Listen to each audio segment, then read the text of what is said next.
Because what wouldn't you want after a spring snowstorm, but Sure. just pile on an earthquake on Right. top of it. And it was interesting because Amanda was the only one who felt it here because she was on a taller building. Yeah, and what a difference that made. We don't have many of those in Maine, No. so if you're on the ground level, I don't think. Second floor, we were fine. Yeah. Didn't even notice it. A lot of the state assuming generator vibrations right now, right? Right. That's Yeah, you may what's not going notice it on in from a lot that. of places. This, I just wanted to wrap this up. It seems late now, right? But, it just ended really late last night. Snowfall amounts. Now, there were some amounts of over 20 inches, but we were trying to take a more representative sample, so to speak, of snowfall amounts. And we said a couple of spots along the coast were 5 or 6, 7 inches, but we did have some high teens and low 20s for snow, and that was really heavy, wet stuff, right?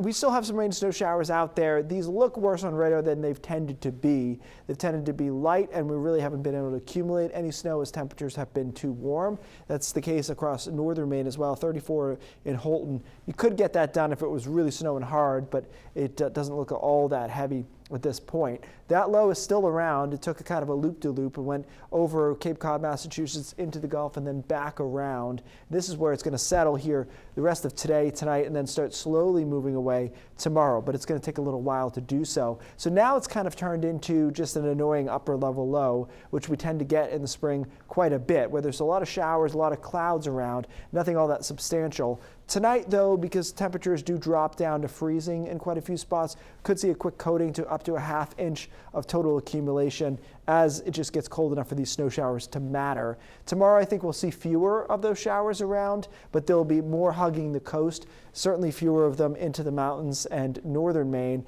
And then we finally get rid of the shower activity on Saturday night, start the day on Sunday cloudy, and then try to make a break in the afternoon. Ooh, it's going to be so close as to whether or not we're going to get the sun in here. I think we will, but it might be kind of a little bit later than you want, maybe 3 o'clock or so, depending on your location.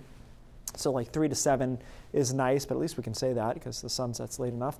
And then we're clear, and that will set us up for Monday, which is looking really good. So there's that low just slowly moving away from us, taking its chance of showers with it.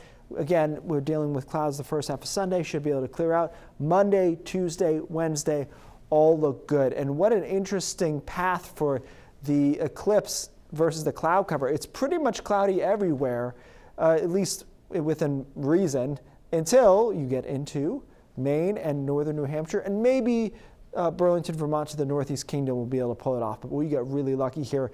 I would not have put money on us having some of the best eclipse weather in the path. Like Oklahoma, usually quite dry, but not this time. That's what makes it fun. And also makes it fun because you have to plan ahead of time. You have to try to figure out where to go.